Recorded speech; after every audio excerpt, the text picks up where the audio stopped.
અમદાવાદના કોમર્શિયલ એકમોમાં તપાસ, પેલેડિયમ મોલ અમદાવાદને મનપાની નોટિસ, ડેન્ગ્યુના મચ્છરો મળતા 75,000 રૂપિયાનો દંડ ફટકારાયો।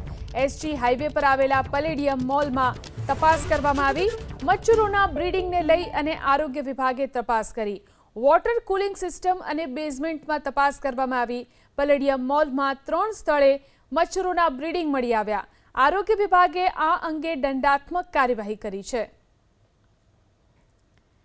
તો કમર્શિયલ એકમોમાં તપાસ ચાલી રહી છે, જેમાં પેલેડિયમ મોલની અંદર મચ્છરોના બ્રીડિંગ મળી આવ્યા છે।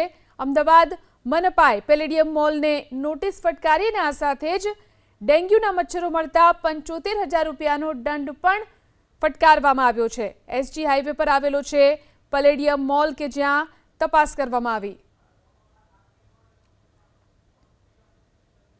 તો જોઈ શકાય છે જે રીતે તપાસ કરવામાં આવી, વોટર કુલિંગ સિસ્ટમ અને બેઝમેન્ટમાં પણ તપાસ કરાઈ।